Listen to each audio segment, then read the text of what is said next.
Hello, I'm Jeremy. That is SP3. It is FMC. It is a beautiful Tuesday morning here on April 11th.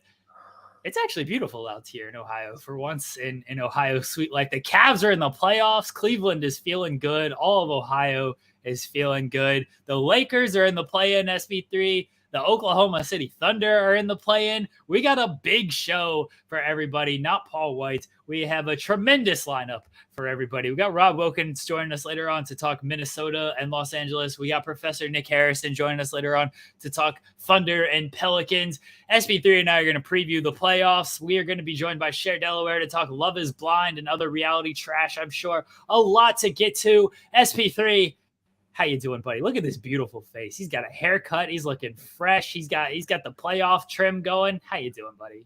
I'm playoff ready out here in these streets. We ain't even talking about the play, and I've already set up, getting an Airbnb in Memphis. I'm going to Memphis. I'm gonna hope that I'm gonna look behind my back because John Morant might roll up with the crew. But wow. I'm gonna be in Memphis. I'm gonna be out there for the Los Angeles Lakers because we going to the second round. We going to the second. I'm already planning the second round. I'm planning the second round trip because we're going to win the play-in tonight against Minnesota. We're going to Memphis. We're going to play Memphis. We're going to win in 7 like Jeremy predicted because Jeremy is good at this stuff. You saw my tweet on social media. If you don't follow me, you should follow me right now at TrueHillSP3. When it comes to basketball analyst duo, you can have your Skip and Shannon. You can have your Stephen A. and Kendrick Perkins. You can carry on. You can have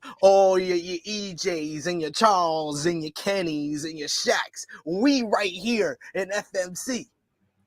I predicted at the beginning of the season that the Thunder would be in the play-in because I believe in my friend's team. I go back into the archives. I predicted it. I said last spot in the play-in, 10 seed, Oklahoma City Thunder. I called this even without Chet Holmgren.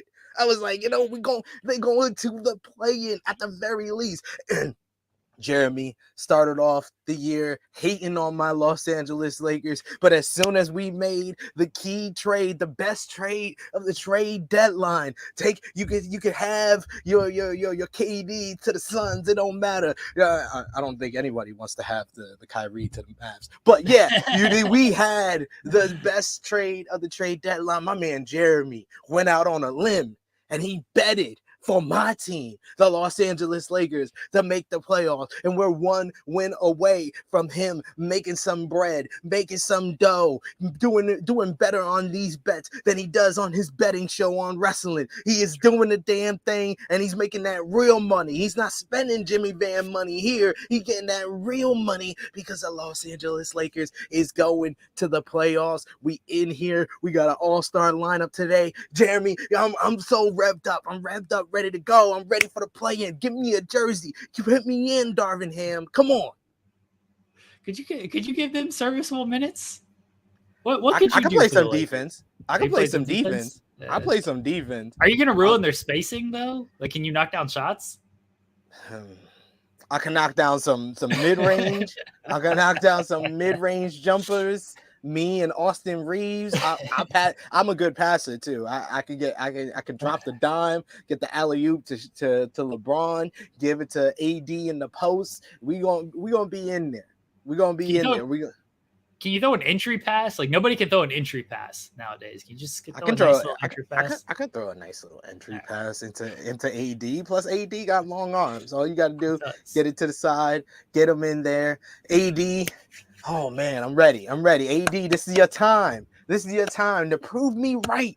Prove me right tonight and play like the top 5 MVP candidate. I've been calling you all season. I've been calling it since before the season. I was shooting in the gym with AD back in April when he wasn't shooting in the gym. I was shooting in the gym with AD. I'm ready for today. I'm hopeful for you. I did bet them to make the playoffs. Technically not in the playoffs, in the play-in. I like their chances tonight. We're going to bring on Rob Wilkins here in a second. I like their chances tonight. Look, I was rooting for the Lakers early in the season, one to fail because it's hilarious to me. But I was rooting for Russ. Everyone knows I'm going to ride for Russ. That's still my guy. I want him to succeed. But it was hilarious watching them fail early in the year and all the drama and the fallout from that. Once I made the trade, I love the trade. I did bet on them. I like making money. The whole $2 that I'm going to make off of this bet. It's a little bit more. I bet a little bit more than a buck or two, but I don't bet big money. I'll bet Jimmy Van's fake big money, not Jimmy Van's real money that he pays me for all the work that I do. So I want them to make the playoffs so I can make a little bit of money. That's a tough team. Like we're going to get into it here in a second, but I like the team they got, and they're going to be a tough out, man. They're going to be a very, very tough out. All right, let's not waste. Let's talk about the turnaround first of all. Before we bring anybody in, let's talk about the turnaround, because you said at the beginning of the season, and I wasn't going to stress on this, but I'm here to stress on this. We started off 0-5, ladies and gentlemen. We started off 2-10, ladies and gentlemen. I had to hear this man slander my Los Angeles Lakers. Was the slander not justified? Was it not justified? Oh no. I will specify. Justified slander, because I was slandering the Los Angeles Lakers after a 2-10 start. But to make the turnaround that we did, to finish the season, what we at 43-39. My Lord, I did not. No one could have saw this coming the way we started off the year. So I am so glad that I stuck to my guns. I stuck with the Los Angeles Lakers, because you got plenty of former Laker fans who jumped off the bandwagon. Like the bandwagon was on fire when we started off 2-10. That was ready to rag on us. But we here, y'all. We here. Nick, I said, we know we're going to have Professor Nick Harrison. So get ready, Nick Harrison. I see you in the chat. Get ready, because I'm going to call you out. You were here for the NBA preview, and you did not have the Los Angeles Lakers in the 10 spots in the West. So get ready, because you're going to hear it from me. Oh, poor Nick. He was looking good until that trade. Look, this is what good teams do. They actually make smart moves. That was a smart move at the deadline. I didn't think they could pull off a deal like that. If they had gone and got Kyrie, that might have been a mistake. But the move they actually did make worked. It worked. And I'd be worried about that team in the playoffs. But before they get to the playoffs, they have to get to the play-in. And they play the Minnesota Timberwolves in the play-in. And we got our pal Rob Wilkins joining us for the Minnesota Timberwolves Los Angeles Lakers play-in preview. Rob Wilkins, how you doing, buddy? I'm doing pretty good. First thing first, I am glad that SP3 would rather shoot with AD than shoot with Ja Morant in the strip club. That's number one. Number two, what are the chances of this happening where you were the one to break the trade with me of Rudy Gobert, and the fact that our two teams meet in the playoffs and Rudy Gobert gets suspended for this game? You gotta. This is why I love this game, ladies and gentlemen, because I was on a stream with Rob Wilkins where he didn't even know. I was on his show, Coexisted After Dark. And I was like, oh man, Minnesota Timberwolves making all the big noise. And you like, what? Wait, why? And I had to tell him, well, yeah, y'all just traded Rudy Gobert for 4 draft picks and a pick swap. And I remember Rob. Rob was just like, I wanted to stop the show. I wanted to call in sick. Well, okay, so I wore a Green Lantern shirt today for a reason, because that's the only ring I see in my future. The last time these two teams met in the playoff was 2004 Western Conference Finals. I remember it well. Well, I don't have a shot unless some of those players decide to come back. I need Sam Cassell. I need Kevin Garnett. I don't know if Sam Cassell's going to give you any good minutes at this age. Well, nobody else is, so... Latrell Sprewell. Get Latrell. Well, he'll choke somebody out. Yeah, I was going to say he's going to choke somebody else, so we got that going for us. But because we obviously like to fight, so... And the fact that we lost a player who lost to a Target Center wall does not help. He lost a fight. Don't punch walls, everybody. Don't do it. There's no good that comes of it. man, no good. The Lakers have won 18 of their last 26 games. 2 of the players they traded for were Timberwolves. That's what makes this is like you can't script this. Yeah. Like Triple H, Tony Khan would wish to script something this well. Yeah. This is just scripted so well. D'Angelo Russell, Vanderbilt, Rob, and they got. Don't you think that the Timberwolves have a better shot without Rudy Gobert? McDaniels is a bigger loss than Gobert. Yes, yeah. He is, but that's what like makes us like awful, like too, and the fact that we gave up all those draft picks for this, like that hurts. Okay, so SP3 gave your reaction to the trade when it was announced. I will say, I'm pretty sure I'm on record, I liked that the Timberwolves went for it with this trade. I didn't know how it was going to work. I was a little hopeful because I didn't think that Utah, that whole thing had run its course. I was a little bit higher on Gobert. I thought, yeah, you know what? Everybody else is kind of going small. Maybe just pound teams inside with Gobert and Karl Anthony Towns. Maybe he gets a point guard like D'Angelo Russell who will actually feed him the ball, unlike Donovan Mitchell wasn't doing too well. Anthony Edwards and him can get some chemistry. I severely underestimated how much Rudy Gobert sucks and how much players around the league dislike this man. I severely underestimated this. I thought Gobert was like, maybe it's just a bad situation. And I was never the biggest Gobert fan either.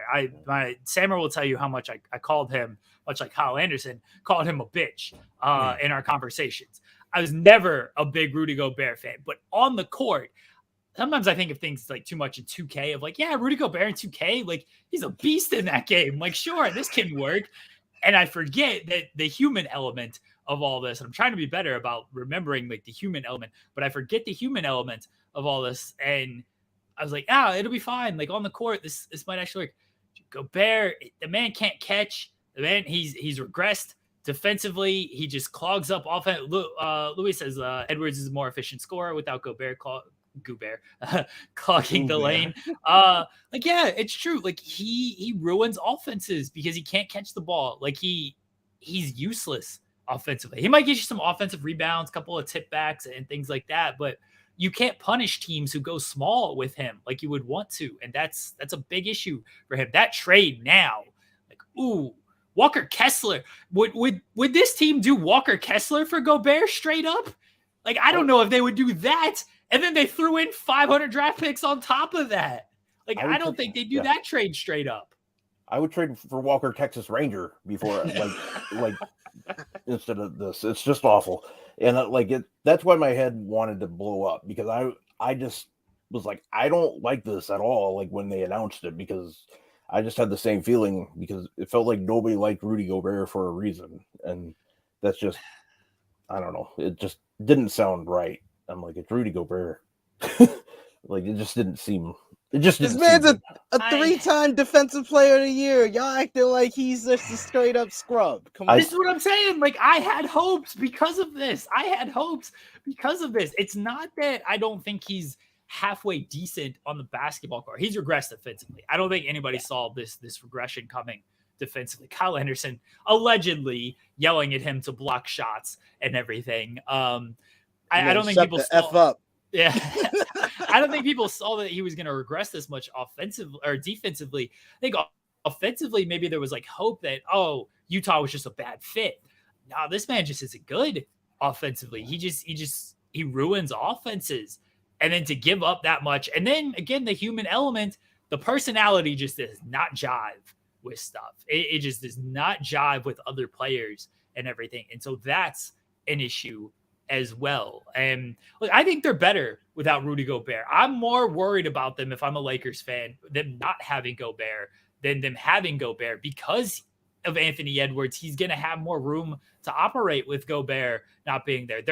They tried to force feed him so much throughout the season too, to like integrate him and everything like that. And it did not work. They're a better team when Anthony Edwards is just kind of running the show, doing his thing. Mike Conley is calming everything down and doing, getting people in the right spots. And Karl Anthony Towns, I don't know if he's going to play. I think he's like questionable. Maybe he's upgraded to probable. I think he's going to play. because I assume he plays. I think the key matchup in this game is Karl Anthony Towns versus Anthony Davis, because whether they want to admit it or not, they definitely have a rivalry off of who's the best big man in the NBA from Kentucky. That they always go at it. And 2 games ago, Karl Anthony Towns was hitting jumpers. He was, putting the ball on the court, and he was driving to the lane, and he had a great game. And then the last game that we had against Minnesota, my man AD, top 5 MVP candidate, dead or alive, had 38 and 17 against the Minnesota Timberwolves. And without Gobert there, I would think that we should expect AD to be all day and not always disappointing on this game. So I'm hoping we get all day instead of always disappointing, and AD can have a game that's at least close to what he did against Minnesota last time. And one thing that also helps, like, your Lakers, is the guy that LeBron would have guarded is out. So yeah, I think that opens things up too for the Lakers. And I don't know. The Minnesota fan in me just kind of like, it was a hell of a run, like it just happens. But the thing, hey, y'all can win one. Y'all can win. All y'all got to do is win 1 out of the next 2 games. Even if y'all lose tonight, it's the same thing for us. If we lose tonight, we at least got 1 more game. We are in the dominant position in this play-in tournament. Yeah, and that is true. But the thing about the Timberwolves is you don't know what team you're going to get. I mean, they are like the Katy Perry song "Hot and Cold." They'll win 3 games, lose 4, win 5 in a row. Like this team just can't seem to like get it to stay together, because it's either an injury, which is normal, but nothing just sticks out. And once they start figuring things out, everything goes straight to hell. So you're right. All it takes is just 1 win, but it'll be a tough one. Hey, the bright side you got to look at it is that the last teams that had this much of a blow up at courtside, on the bench, were the Miami Heat when Udonis Haslem and Jimmy Butler got into it, and I believe that season they went to the conference finals. And then KD and Draymond going at it on the bench, and they went all the way to the NBA finals. So there's precedent. There's precedent for the Minnesota. Do the Timberwolves have Steph Curry and Klay Thompson? Only when did they trade for Steph Curry and Klay Thompson? They don't even have a Jimmy Butler. Yeah.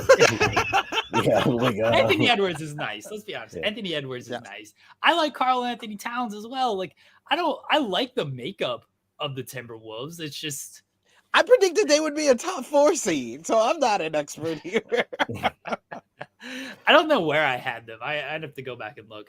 I'm pretty sure I had them in the playoffs though, just because I did like I didn't mind the trade. I like that they swung for it and went for it.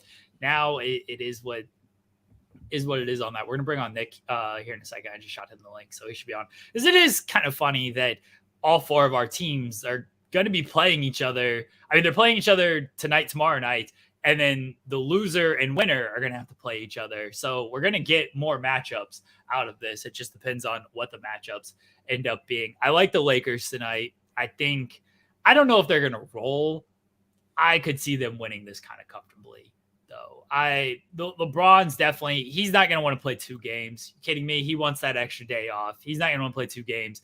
Davis is probably going to need the extra day off as well. I just like the way they've been playing since the trade deadline. Minnesota, Anthony Edwards is going to have like the game of his life, I feel like. And Karl Anthony Towns is definitely going to have to. And I think, by the way, Edwards can do that. He showed up big in the playoffs the other year last year, I guess. He showed up big for them. And I think he's a guy who could step up to the moment. Towns is a guy that can be very hit or miss. Like, that's a guy who's either going to give you 30 or he's going to give you 10. And whichever one it's going to be, that's probably going to decide their fate. He's going to have to be the guy who gives you at least 25 in this game, at the very least. So what happens. Rob, what's your official prediction for tonight's game? Lakers by 5.5. probably going to win by 5.5. How do you win a game by half a point? That's what I took the bet on. So okay, so that's what I was thinking. But Lakers will win by 6. So okay, there we go. SP3. Do you have an I was thinking prediction? about the bet. Never mind. So, I'm gonna go Lakers by 9. I was thinking Lakers by about 8. Yeah, I think they win fairly comfortably. Why I said 9 is because we won 9 of our last 11, ladies and gentlemen, to end the season off. So I think we go. And in the last 9 games, you know what's been the difference in the last 9 games that we went 7-2 in? The real MVP. They say white man can't jump, but the Billy Hole of the NBA, Austin Reeves, can jump. And he jumps out the gym, and he is the key player. He's going to be the reason that we win tonight. He's going to be the reason that we beat the Memphis Grizzlies. We just going to put Austin Reeves on Ja Morant. Because they from the same neighborhood. They both from the suburbs, except one don't try to act like a gangster. One is just showing in the gym, getting people into a false sense of security and then taking their money because he's Billy Hole from White Man Can't Jump, Austin Reeves. Man, that was True Hill cold. The Lakers' white exceptionalism has got to stop. What? It's got to stop. What? It's got to stop. What are we doing? You're disrespecting Austin Reeves? I'm gonna tell him. I'm gonna tell him. I'm gonna tell him. You don't Why are you snitching, SP3? You don't want to be caught up. You don't want to be caught up in these LA streets talking ill about Austin Reeves out here. I'm about to change my Twitter profile. It says Rui Hachimura enthusiast. No, I'm an Austin Reeves enthusiast now. How's Rui Hachimura working out for y'all? I mean, he played in the last couple of games. That's all I can ask for. We got our pal, Professor Nick Harrison. He joined us for our NBA season preview. He was here for our All-Star break draft, and now he is back for the playoff preview. His Pelicans are facing my Thunder in the play-in game. Look at this, man. He's agitated. Nick, this white exception, the Lakers has got to stop. Thank you. What you talking about? White exceptionalism. Your whole beard is white. You got white exceptionalism. Hey! My wife is white too. Let's not do that. Okay. See, my wife, my missus is white. You know what? Missus is white. Well, Austin Reeves, my missus, your missus, all the great. She doesn't cheer for Austin Reeves. Who was the guy? It's not Austin Reeves. It's always that one guy. He was playing for the Lakers a couple years ago and was coming off the bench. Was it Caruso? What? Yeah. It's always one. It's always that one guy. That one guy for the Lakers. And everybody understands what to cheer for him when he gets in the game. We gotta stop. You want to hear the Mount Rushmore of white players in Laker history? You got Adam Morrison, the greatest cheerleader in Los Angeles Laker history. You got Luke Walton. You got Alex Caruso, and now we got Austin Reeves. We completed the Mount Rushmore. Kurt Rambis on that list is a shame. And Mark Madsen. Mark Madsen too, man. Mark Madsen's a big one. Yeah. From this podcast, get him out of here right now. You're not putting the greatest white man in the history of the NBA, Kurt Rambis. Hey, Kurt Rambis was actually good. That's the thing. Kurt Rambis is actually good. The rest of these guys are, if they were not on the Lakers, people would be like, oh, good 8th man. Like, good job. And Kurt Rambis ruined his spot with his wheeling and dealing in the front office and him as a coach. Zion back out there, Trey. That's what it is. They don't want to put Zion back out there. What's up, fellas? What's going on? Doing, Nick? So good to see you. Live from the UK. We here. Manchester, England, representing. Everybody's just going to the UK. Rob, I know you got to run my fast, so go ahead and plug everything you would like to plug and all that fun stuff. All right. Well, thank you for having me on to complain and cry about my Timberwolves. Guys, enjoy your games tonight. You can follow me at Rob Wilkins on Twitter. Every Friday at 3 o'clock Eastern, I host Coexisting with Rob and Maggie, and we have a fun show. And then this Friday at 5 o'clock on Fightful Select, we have a great guest from I just completely What culture? Yeah, from What Culture, and I just completely just spilled everything, and I forgot his name too. So Simon Miller. Simon thank Miller. you. I was like Bill Miller, and I'm like, that is not even close. My to God. I know I'm struggling. All right, run this back. Go. Take two. Rob Wilkins on Twitter. Otherwise, follow me. You know what? I'm done. Bye. Oh no! Yeah, it's not good. Rob just put a Rudy Gobert and just Yeah. Yeah, I told her, Rudy, I'm gonna go punch a wall now. See you guys. Rob did about as well as the Timberwolves are going to do tonight. Sorry, buddy. They beat the Pelicans. Had a So guy hit the wall and break a hand. How did the Pelicans lose punch in the huddle, and the Pelicans still lost the game? You know why? Because it's the most Pelicans thing that has happened all season long is losing to the Timberwolves last game of the season. And you got two guys that couldn't even come back into the game, and you still lose. This is just dumb. Anyway, Nick, you were very high on the Pelicans to start the year. And I didn't blame you. I liked the team. Zion, when he was healthy, that's always the big thing. When he was healthy, they were playing great. They were playing great basketball, and then he was not healthy.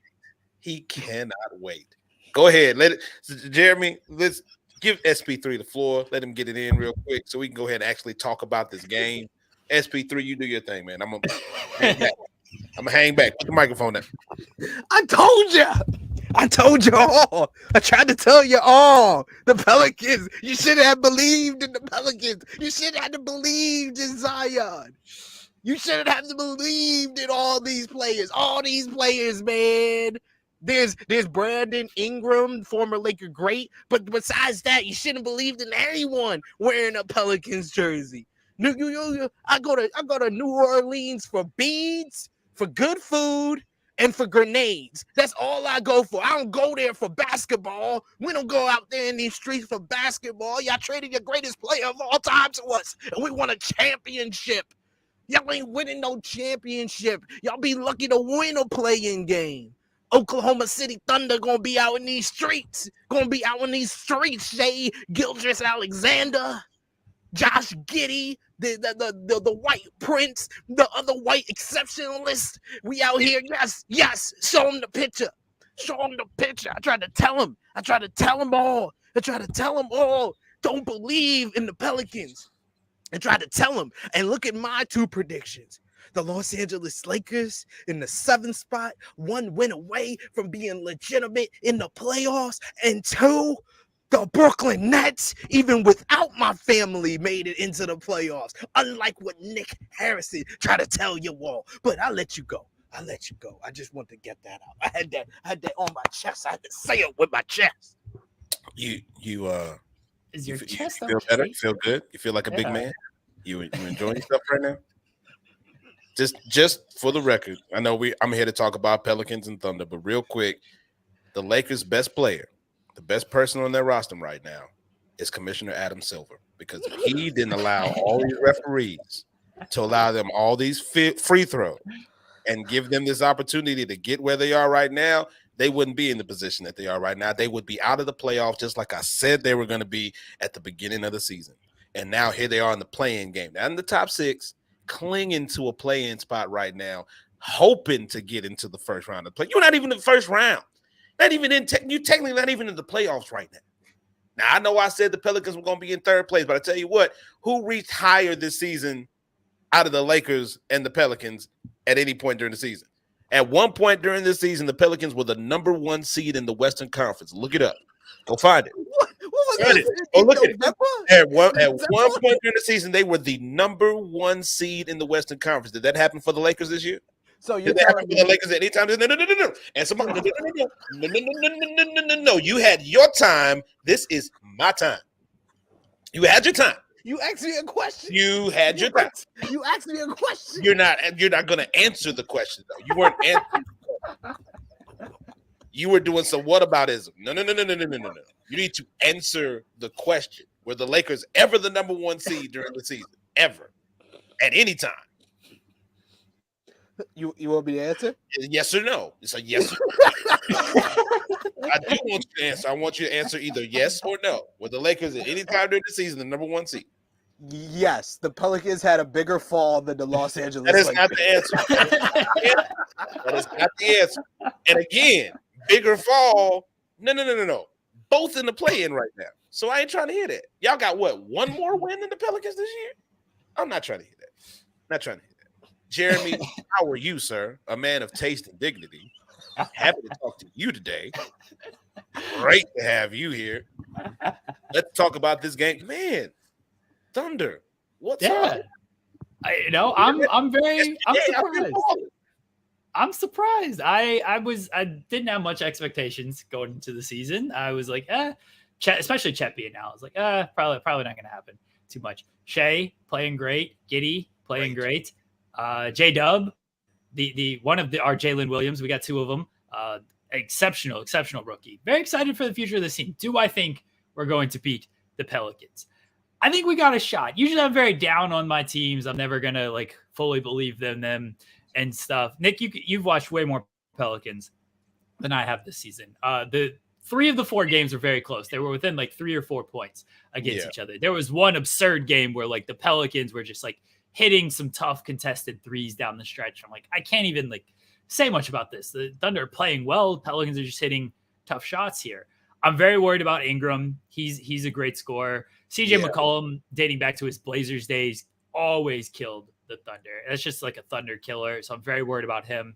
I guess Valanciunas, when teams go small, which OKC is always going to be small, isn't as effective as you would think he would be. That's what I've read from Pelicans fans. I like our offense. Our defense can be hit and miss. I think it's going to be a close game. I still don't think the Thunder are going to win. I think it's going to be a close game, though. How are you feeling about things? I feel the same way because it's always a close game between the Pelicans and the Thunder. Now, the Pelicans did win 3 of the 4 matchups between the two teams this season, but the Thunder did win that last game between these two. Only thing is, BI did not play in that game. So that was a blowout. I throw that out. Yeah, that's going to be a big difference because he has been playing just really good basketball down the stretch because he needed to. Because the Pelicans were in a situation where they needed to play their best basketball right now, win 9 of the last 12 in order to get into the play-in and be in the position that they're in right now. But you got to win 2. Now you're in a position where you didn't have the tiebreaker over the Lakers or the Timberwolves, so you got to win 2 just to get into the first round. So it's going to be difficult for them. This is a tough game because of SGA, because of Giddey. They are playing some great basketball and they're great young talents, and they match up well against the Pelicans. What's going to be the determining factor in this game is going to be your bench play. Like if you're the Pelicans, if you got guys like Jackson Hayes, who hasn't really done a whole lot here at the late part of the season, and then not having Jose Alvarado. Zion is a big miss. You're missing Zion. They're holding him out. I think they're holding him out to see if they get out of the play-in. If they get out of the play-in, then they'll play him in the first round because they say he's cleared from injury. He should be good, but they don't want to play him right now. So I think they're reserving him for if they get into the first round of the playoffs because you don't want to get him injured again during the play-in. You know what I'm saying? So you want to try to preserve him as long as you possibly can. This is going to be a tough matchup for the Pelicans because of the youth of the Thunder and because of how they play basketball. I think it'll be another close matchup. I think that the Pelicans are going to win. I would not be surprised if the Thunder won, but I believe that the Pelicans are going to win because I think that, they have that sense of urgency, and I feel like BI is going to put the cape on in this game and really put the team on his back when he needs to. And Trey Murphy is going to be the X factor in this game for the Pelicans and his outside shooting because Trey, if he can get hot from 3, it's going to make a big difference for the Pelicans. But what gives you pause is that last game against the Timberwolves. You had that game. You were winning that game. Rudy Gobert throws a punch in the huddle and gets sent home. You got another player who hits a wall, punches a wall, pulls in Amari Stoudemire, punches the wall, breaks his hand, can't come back into the game, and you still end up losing that game at the end. That is not good. It's not good for morale, and it deflates your fan base because last year going into the play, and they were in the play-in last year, and everybody was hyped. They were excited about it because there weren't big expectations going to the season for the Pelicans. There were expectations this year, especially in New Orleans, because you had Zion healthy, because you got Brandon Ingram, because you got CJ. They all signed new contracts to be together for at least 3 years in New Orleans, and then you're in the play-in again.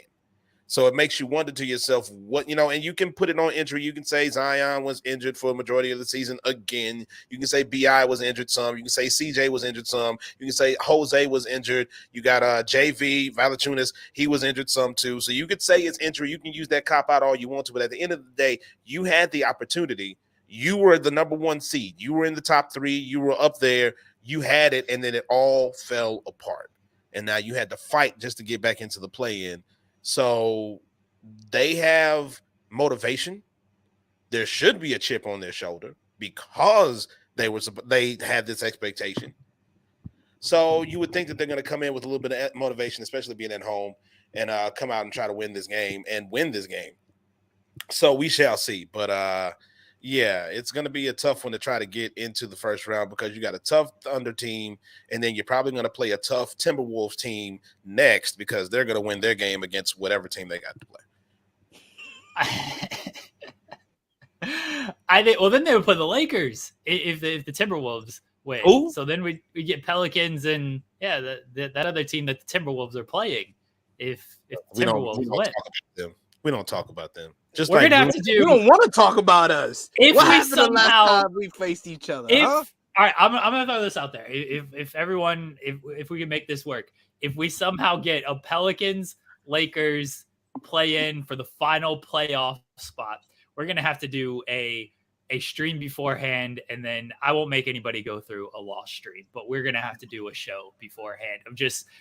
I don't care if it's like 15 minutes of you two just going back and forth for the final playoff spot. I think we would only have to do a podcast for either 35 minutes or 17 minutes. Why those numbers? Because that's what Anthony Davis got against the Pelicans the last time we faced them. 35-17. I'm in this piece. The greatest New Orleans Pelican of all time went up there and played like the top 5 MVP dead or alive that I know he is. I would say that we probably need to do like a 80-minute podcast, something like that, somewhere around that number, because I know that's around the number of games that he has missed for the Lakers since he's been there because he's Mr. Glass and cannot stay on the court. Hey, he played 56 games. He played more than I'm talking about combined while he's been there. I'm talking about combined. Why we talking about the past four? Why we talking about the past? There it is. Okay. We talking about this year. This year, 56 games, 25 points per game. Good luck to your Lakers. Good luck to you. I'm very worried about Murphy because I think he was the one that got very hot down the stretch in one of the losses for the Thunder against the Pelicans. I'm worried about him. I think kind of what this game comes down to is the defense, the one-on-one defense of Dort and Herb Jones, because I think Jones has done a very good job defending Shea all season. Like he makes him very uncomfortable with his length and his footwork and everything. And Dort, he can be very physical. He's a good one-on-one defender. So if Dort can hold Ingram off a little bit, and then if Herb Jones can hold Shea off a little bit, then it's going to come down to other guys having to step up and things like that. And if Shea is able to get his numbers or Ingram's able to get his numbers, that can swing the game. So I think Herb Jones and Lou Dort, like their defense is actually what could swing this game ultimately. Because I know the Pelicans like to play a lot of ISO. They like to just get Brandon Ingram going. And the Thunder, they do have a lot of movement and stuff, but Shea, he's going to drive. He's going to ISO a lot, and he's going to drive. And if Herb Jones is able to cut a lot of that off, it's going to be an issue for him. So that's individual single matchups is what I'm looking for in that aspect. Some of those games were early in the season, from what I recall, and that was before J-Dub really took a big leap and started, because his leap kind of came after the All-Star break. And he started like really establishing himself as the second guy on the team. And so, if he's able to continue to step up, this Thunder team, they got to be playing loose. Nobody thought they were going to be here. Nobody expected them. I think they were predicted to win like 20 games all season. Like their over-under was very low. So they got nothing to lose. in this Only game. this guy believed in them. Yes, that's true. Preseason. I'm the only one on this screen that predicted the Thunder to be in the play-in on our NBA season preview. You did. So they got to be playing pretty loose, playing with a little bit of house money here. We'll see if it's too loose and too young, and just they're not ready for this moment, or if it's loose and just like, hey, we got nothing to lose here. We could just go out here and play very free basketball, and that it works in their favor. Shea in this moment, we're gonna see. I know he's a star. I think the rest of the league knows he's a star. He's got a big opportunity here to really step up and further plant that flag. So it'll be fun. I'm excited. I'm excited to just have meaningful basketball back again after 2 seasons where every single game was just a throwaway game. Well, it's well deserved, man. The Thunder. Excuse me, I'm talking to my grandmother. The Thunders, baby, you watching the Thunder? The Thunder had a fantastic season. Really, exceeded expectations for the team. And Shea is a star, 100%. And he is somebody that the NBA is going to push to the moon. He's a young star and something that the NBA really would want right now, because a lot of your older stars are getting ready to go on their way out. So you want some of younger talent. That's why they were hoping, I know the league was hoping that the Pelicans could kind of shine this season because of the guys that they had at the forefront. And it sucks that Zion, who's putting up Greg Oden numbers right now as far as games that he's missed. And that's a real thing. Never want that. Never want that. We're not gonna talk about that. We're not gonna talk about it. But it's disappointing because of the expectations that you had coming in. But this is the moment where you can kind of, right that and push to get back into the playoffs again. And then you do that, and who's the number 1 seed right now? Is that the Nuggets or is it the Grizzlies? Nuggets. The Nuggets are the number 1 seed. So my Nuggets, by the way. Your Nuggets. You did predict that. You did say that. You have an opportunity to go in there and really make some noise, because the Pelicans match up well against the Nuggets, especially if Zion is able to come back for that series. So, but you got to get through these 2 games first. And they have matched up well against the Thunder, against the Timberwolves, and the Lakers, not as much. So if you're the Pelicans, it's going to be kind of difficult, because you got a young, hungry team that you got to get past first. And then if you do get past them, which is not guaranteed, but if you do get past them, then you have 2 teams that you've had trouble with this season in order to just get to the first round. And then you got the Nuggets if you get past all of that. So it's going to be difficult for the Pelicans, but we're going to see what happens. Again, bench play is going to be extremely important, because you know what BI can do. You know what CJ can do. You know what your guys on the starting 5 can do. But your bench players that are coming off, especially, guys like Najee Marshall, that kind of thing, you're going to have to get some good minutes out of you guys. You got to get some minutes out of Jackson Hayes, man. Jackson Hayes has not been utilized properly here in the last part of the season. You got to get Jackson Hayes in there, and he's got to really pay dividends. Who do you trust, though? Who do you trust on your team to come in those key moments and really light that spark for the Pelicans? And we'll find out who Willie Green trusts here in the next little bit. But, I think it's going to be a good game, a fun game between 2 young, hungry teams that are looking to really make a splash. And I'm excited for this game. And I say good luck to your Thunder, Jeremy, and Rob, good luck to your Timberwolves, and SP3, suck it. I would expect nothing less than that response. I appreciate it. We only wrote the ones we love, buddy. Nick, good luck to the Pelicans. I look forward to the game tomorrow night. I don't like, because I take my sports very serious, I don't like too much trash talk. So I will not be trash talking on Twitter. If you want to trash talk, that is completely fine. Oh, no, I'm just here to watch the game. I'm not here to trash talk. I'm just here to enjoy the sport. And plus, I'm a member of the media, so I can't really talk trash on Twitter. I got to do the ESPN deal here in about a couple of hours. So, yeah. I'll be on. Is it my time? Is it plug time? Is that what we're about to do? We plug in. I was gonna say if you trash talk, I might block you. So no, I'm not gonna do that. Not gonna do that at all. He's got to be on ESPN radio for 61 minutes. Why 61? Because that's how many games Zion Williamson missed this season. Is that what we're doing right now?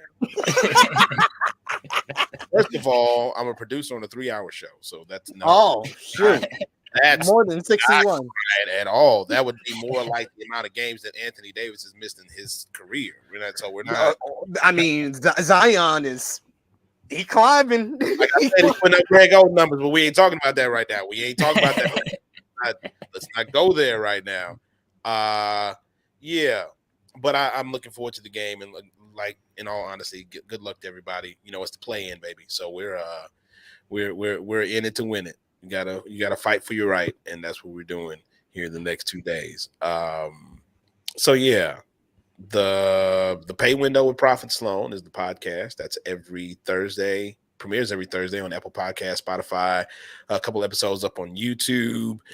We had the illustrious Sean Ross Sapp on a couple weeks ago. Emilio Sparks was on not too long ago. Got some really good episodes in the can. We got Josiah Williams of Wrestling Flow coming up in May, so that's going to be a good one. So make sure you check the podcast out because it's really growing and it's really getting good. Of course, ESPN Radio, ESPN New Orleans, the Sports Hangover with Gus Cattengill featuring the Professor Nick Harrison every Monday through Friday at noon Central, which will be 1 p.m. Eastern. You can check it out at ESPN100.3.com. Of course, follow me on all social media at Mr. Professor 318. Just past 45K on Instagram. We are growing and pushing and moving. T-Pain just shared one of the videos from the TikTok on his Instagram story, which is just amazing. And I'm in England, got something big coming up in the next couple of weeks, and I hope to come back on and talk to you guys about it because it's going to be right up your alley since you love the Love is Blind and all that stuff. Love is Blind, Wembley Stadium, everybody. Yeah, that's what it is. That's what we're doing. We're in Wembley. We're all in Wembley. No, it's just, but for real, yeah, it's something that's going to be really cool, and I hope to come back on with you guys and talk about it here in the next couple of weeks because I think you'll really enjoy it. But thank you for having me on. I appreciate it.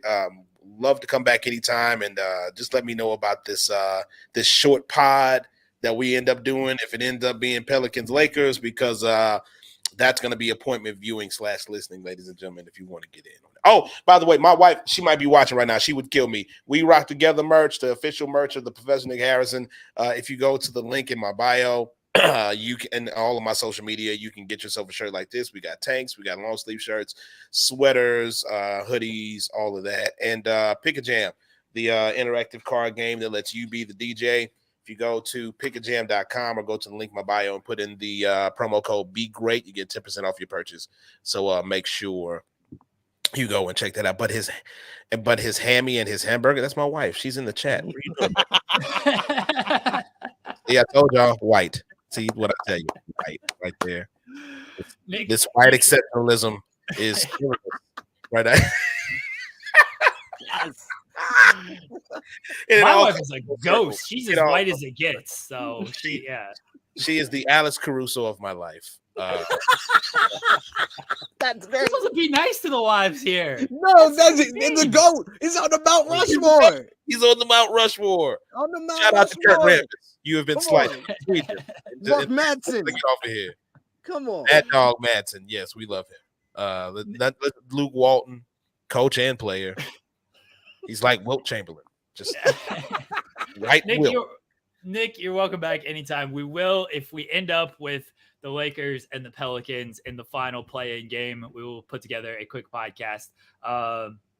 We'll put together a quick podcast to where these two could just yell at each other for 1 minute, 10 minutes, however long it's going to be. And yes, if whenever Love is Blind Wembley Stadium is announced, definitely come back. But whatever you're working on, it sounds very interesting. It sounds like you said it's up our alley. I'm going to trust that. And welcome whenever it gets announced. Come back on. Let's talk about it. I would love to. If it weren't for the NDAs, I'd just bust it out right now because I cannot wait to talk about it. But I'm DM me the scoop so I can pre-write the story, please, and then we will go from there.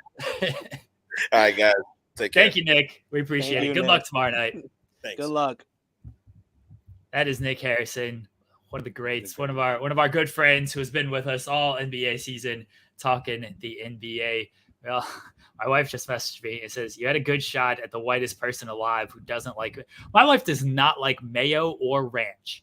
She is transparent and does not like mayo or ranch. I feel like she's just against her own kind. I don't get it.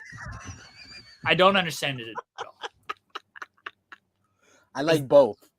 I like it enough for her. So, thumbs up. I'll put mayo on sandwiches and stuff like that. I was dipping my barbecue chicken in some ranch last night, and it got on like the toast. We went to Dairy Queen. It got on the toast, and I was like, "Oh, it's on the fries." Like, do you like ranch? Because I don't know if I ever knew this. And she's like, "No, don't like it." I was like, "You don't like mayo or ranch? You are so white, and yet you don't like mayo or ranch. I don't understand it." We gotta ask Cher if she likes mayo or ranch. All right, let me send this link to Cher Delaware. We will do a bigger quickly. Sorry, Cher Delaware. Quickly, Eastern Conference play-in previews because the world is definitely waiting on the East. We got Heat and Hawks tonight, and then we got Bulls and Raptors tomorrow night. Who you got, SP3?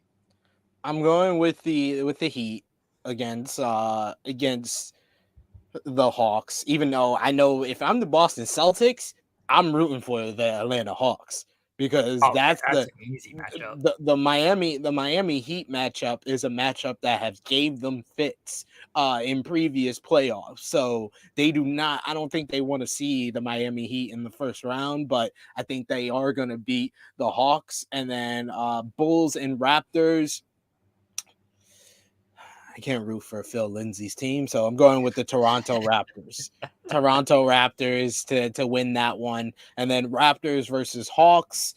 I'm gonna go with the Raptors. You mean Bulls, Hawks? Bulls. No, I said Raptors over Bulls. So then it would be the Raptors versus the Hawks in the you're right. Sorry. game. Yeah, you're right. So I'm going with the Raptors. I don't have any faith in the Atlanta Hawks, even though I know it would make Steven Jensen happy, so he can go to some play-in and some playoff games.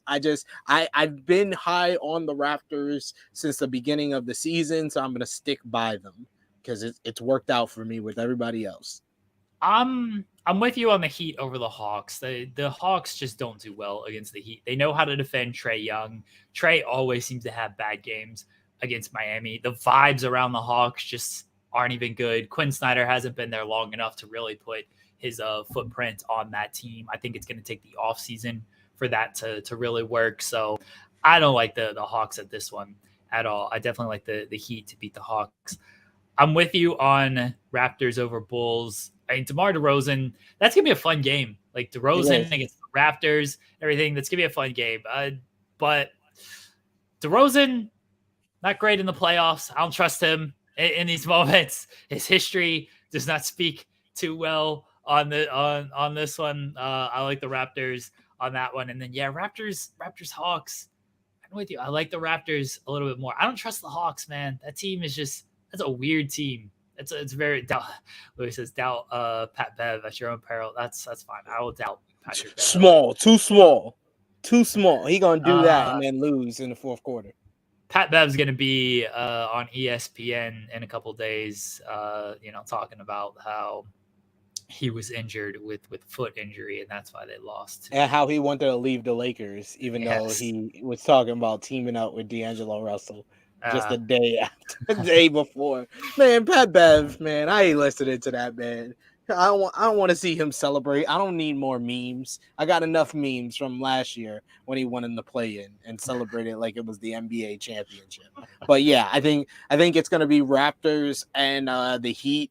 And I think that the Heat is going to give the Celtics fits. I think that series going 7. I still got the Celtics, but Yeah, I think it's going 7. I think it's going 7 in the first round. That and the Knicks and Cavaliers in the East are going to be the 2 best first round Knicks matches. Cavs. Yeah, Knicks Cavs is going to be really fun. We'll do a bigger playoff preview next week. I know at least 1, maybe 2 games will have taken place, so we'll be cheating a little bit. Yeah. But any upsets in the real quickly, because Cher Delaware is backstage. Just quick predictions when it comes to the first round of the matchups we kind of already know. So like I said in the East, I think those the Celtics and Heat will go 7. I think Cavs Knicks will go 6 or 7. I'm picking the Cavs because I never picked the Knicks. I think the Sixers will have no problem with the Nets. Bucks will have no problem with the Raptors. And then in the West, I mean, it depends, but I think the Nuggets will have no problem with whoever comes out of the play-in. I'm predicting Lakers in 7 over the Grizzlies. I don't know if the Grizzlies want to see us. We're the toughest bottom seed in the West right now. Warriors Kings. I think Warriors Kings and Suns Clippers will be the 2 best series in the series to watch. I'm taking the Suns over the Clippers, and I'm pulling. I got 2 upsets in the West. I got the Lakers over the Grizzlies, and I got the Warriors over the Kings. I know seeding wise, the Warriors over the Kings is an upset. I think the Warriors are actually favored to win that series. Oh, okay. Yeah, I think so. So I don't know if it's technically an upset, but yeah, seeding wise, it would be an upset. I have Bucks beating whoever they face, probably in 4, maybe the play-in winner, assuming it's the Raptors. Raptors can give them a little bit of fits. Maybe they steal a game. I'd say 5, yeah. Yeah. Celtics over Heat. I understand the thing with the Heat. Celtics are just a much better team, and Jimmy Butler is super inconsistent anyway. Not in the playoffs. That's playoff Jimmy. Playoff Jimmy Butler. Playoff Jimmy, who scored like 20 points all series against the Bucks a couple years ago. Yeah, playoff Jimmy. Hey, that's the Bucks. With Giannis. The Celtics are good. The Celtics are just as good as the Bucks are. Jimmy Butler is a little bit overrated in my mind. He's very inconsistent. Very inconsistent. I like the Celtics in at 5, maybe even 4. Sixers in 5. Mikal Bridges gets hot in game 3 or 4 to steal 1. Otherwise, yeah. I like the Cavs. I like the Cavs in 6 over the Knicks. I don't know. Maybe that goes 7. I'd like that to go 7, but I like the Cavs. I would too. But I gotta go with Donovan Mitchell. That's the karma. That's the karma that the Knicks have. That the player that they really wanted is going to be the key to them losing in the first round again. Nuggets. I think I said Nuggets in 5 over the play-in winner. It doesn't really matter who it is. I still like them in 5. I said it. I said Lakers in 7. I think the Lakers beat the Grizzlies in 7. That was my prediction. So I will stick with that. And then Kings Warriors are actually minus 265 as the favorite to win the series. I like the Warriors in 6. I almost thought 7, but the reason I didn't go 7 was I don't know if the Warriors are going to win a game 7 on the road, which is really 85 miles from their home arena. So I think they win in 6. I think they steal game 1 or 2. They win game 3 or 4 at home. Then the Kings win 5, and then the Warriors close it out at home. And look, I don't know if this is a bold prediction or not. Suns in 4 over the Clippers. Without Paul George, if they had Paul George, I'd feel a little bit better about the Clippers. I'd still pick the Suns. Without Paul George, bad matchup. Kawhi is going to have to carry a giant load in this. I don't know if he can do it. Too much firepower on the Suns. I think they're super locked in for this playoff run too. I love Russell Westbrook. I do not trust Russell Westbrook, especially at this stage of his career in the playoffs, being the second guy. If he was the third guy and could defer more to Paul George, then fine. I'd like it a little bit better. So I don't like the Clippers at all in this series. I don't like them at all. Suns in 4. That's my prediction. I wouldn't be surprised. I got the Suns in I would say 5 or 6. Because I do believe in Kawhi and former Laker great Russell Westbrook. Don't say that. Don't say former Laker great. You can't stand Russell Westbrook. Former Laker part great. of the slander train. Russell Westbrook. Absolutely not. Absolutely not. Our pal Cher Delaware is here. She's back. She was out on last week because all we did was talk basketball last week because I hadn't watched anything else. Cher Delaware, how you doing, buddy? I'm here. So real quickly, I want to set the record straight on your message here. Dairy Queen for you and her and kids. Oh wait, we got to kayfabe the amount of kids. It cost that much. It was just us two and one of them. So it was a little bit cheaper. It was only like $50 then. Yeah, it's only $50. I've never been to Dairy Queen in my life. It's a Midwest staple. Yeah. That's why. My town has 3 places to eat, and Dairy Queen is one of them. So love the ice cream. It was like the first like hot day out too. So I was like, feeling the ice cream. So I always order on the app because you earn like points and stuff. And yesterday on the app, they had you could get a small blizzard for like 89 cents, which is normally like $5. So my sick kid, I let my sick kid get a blizzard because he's still at home with me. But I saw he wasn't feeling well. Yeah, he threw up last night, and as a mother, I caught it because that's our first instinct always. And like catching it when they're 2 is one thing. When they're 8.5, it's not.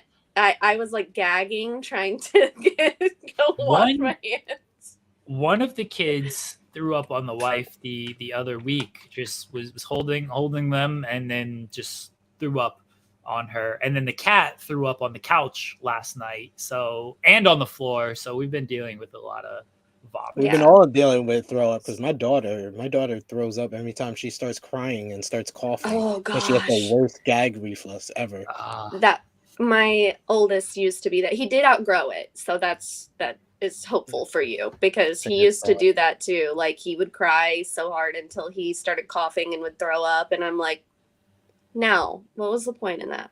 Like that's how my missus was. My missus was cursing her out like, this is stupid. Why are you even crying? Because we didn't give her she wanted cake, and we gave her cake and she didn't eat it, and then she still wanted cake. And then after she grew up, she still wanted cake. That's very toddler behavior.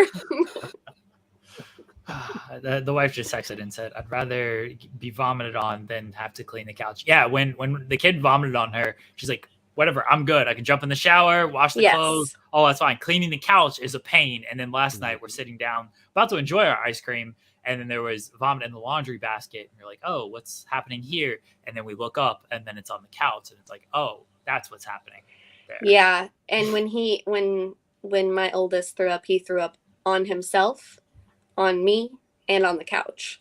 So I immediately put him in the bath, and then I was trying to clean me up, and then I got the cat. I had to put the dog up because I was afraid he was gonna mess with it. So then I had to clean.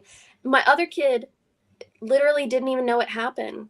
Like he is right there, and they're all oblivious. Yes, he was like, "What are you doing?" And I was like, "Well, your brother's in the bathtub now because he just threw up." And he was like, "Huh?" Like with a chicken strip hanging out of his mouth, and I'm like, "How do you all not these kids like?" are oblivious. My son now says, "Oh Harlem," whenever we say she did something. He just that's his new thing. It's "Oh Harlem." Because I think he heard my missus say it one time, and he's just been on that. Anytime she's acting up. His whole life has been "Oh Harlem" too. So he's like, I can't do anything. He's like, I'm the angel here. Yeah. If he ever does do anything just slightly out of the ordinary, you guys are going to be like, "What?" Like you've been learning. Do that. You've been learning from her. She'll get in trouble for him doing something bad. We're still gonna blame her. Harlem. Cher Delaware, very important question for you. Do you like mayonnaise or ranch? Yes. I don't like mayonnaise. I don't do mayonnaise, Miracle Whip, any type of that stuff. I hate Miracle Whip. I don't like any of that. I only do ranch on salads.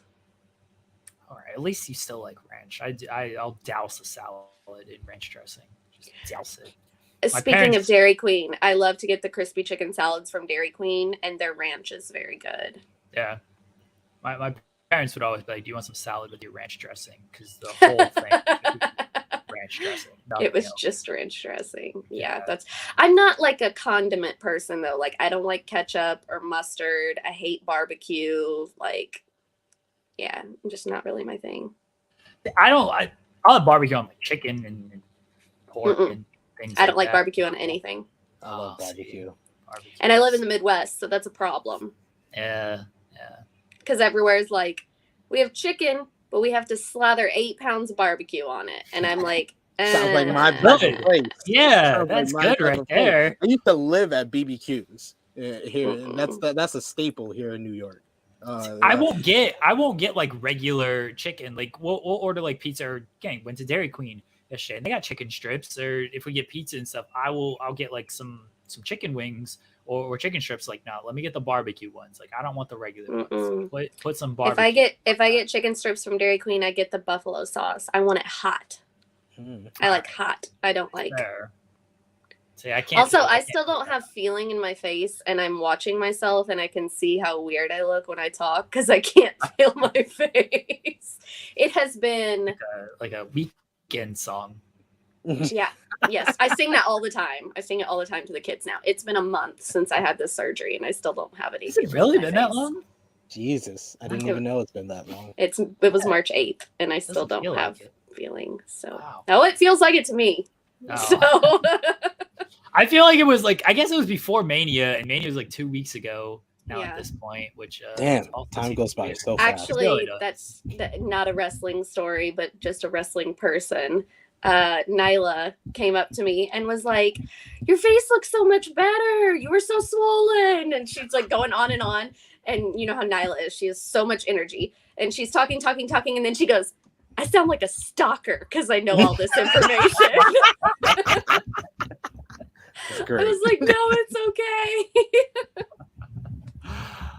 Cher Delaware, you have been watching the Love Is Blind. I've been watching as well. SP3, are you in on this season so far? Nope. All right. Well, you got to sit back and listen to Cher Delaware. I'm sure the wife's gonna pop in here before she heads out. Because I'm terrible with names, so I'll forget. Me too. And all these people look the same this season. Yeah, it's very true.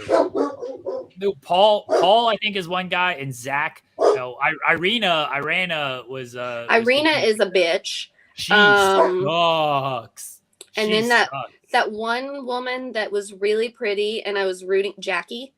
I was rooting for her, and then she broke up with the guy that proposed to her and wanted to keep the ring. Oh yes. Okay. So sorry, we're gonna spoil a bunch of stuff for everybody. The finale's on Friday. It's your fault if you haven't watched it. Yeah. Finale's on Friday, and then they're doing apparently a live reunion on Sunday. So I can't wait for that. Oh yeah, that'd be something. So Jackie, yes, I was like, oh, Jackie seems good. She was with, I keep calling him Mitchell. His name is Marshall. So with this guy named Marshall, it seemed like they were going all well, and Marshall is very nice. He's very nice. Seems supportive, seems very understanding. Cause she was having like a breakdown in Mexico on their little honeymoon thing. And he was like very understanding of everything and very like there for her. Like, oh yeah, he seems like a good guy. And then for some reason, she is just like, she seems very just self-sabotaging with everything, and just very just like, I don't deserve love type of person, and just like feeds off that drama kind of stuff. This asshole being drunk at the party and like, he shouldn't have even been there. He shouldn't have. He didn't even have, nobody chose him. He didn't have anyone. Those were the two guys that she was going in between. Yeah. And she ended up going with Marshall. And then I think that it was self-sabotaging. And I also think she wasn't as attracted to Marshall once she saw him as she was to Josh. And instead of just owning that, it just went awful. And she's gorgeous. I like, from the beginning, I was like, oh, I really like her. And when she was like, I hope that they don't like a big butt or big boobs because I'm skinny.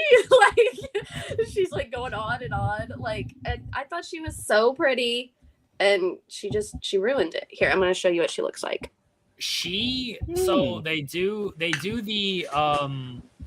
they do the like tux fittings, wedding dress shopping and stuff. So all the guys are at their tux fitting, and the girls are at the wedding dress. And Tiffany texts Brett with 2 T's of like, hey, Brett with 2 T's. His name is Brettita. Yes. Ratata.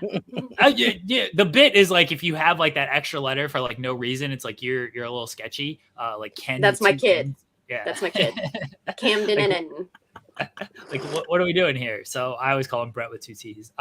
So Tiffany texts Brett with 2 T's of like, hey, Jackie didn't show up, and so she's telling her, and then so Brett tells Marshall, hey, Jackie didn't show up. We find out Jackie is out with, and I don't know if the timeline was the exact same, but they certainly made it seem this way. Jackie is going on a date with Josh and is kissing Josh while she's engaged. Yes, while she's engaged and supposedly supposed to be at her wedding dress fitting and or wedding dress shopping, and like, oh, it was so. And then they just get home. So Marshall finds out. Marshall's like, "What's going on?" Jackie's like, "I'm not feeling it. Like, I don't know what you want me to say. Like, it's just not working out." And Marshall's like, "So you're just gonna be with Josh?" And she's like, "I don't know. Like, I just need to work." At least she recognized she needs to work on herself with some of this stuff. But then Marshall's like, "I would like the ring back," and she's like, "I'm not gonna do that." It's like, what? Huh? You are kissing another man while you were engaged, and you're not gonna give the ring back? Like, y'all aren't even married or anything. You've got to give the ring back here.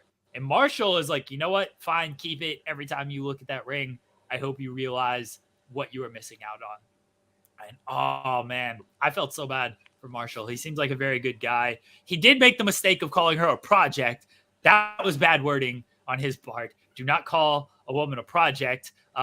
He kind of corrected himself of like, you know, I saw potential there. Like I saw like what it could be and everything. But yeah, don't call a woman a project. She is trying to tell him, I need you to boss up and man up and all of these things, which I don't know what she actually wanted. It seems like that was just in a sexual manner of, I want you to toss me around a little bit. When I was growing up, that was a term of endearment by the cash money millionaires that they wanted a project chick. Project chick. One that doesn't give a fuck. Give up.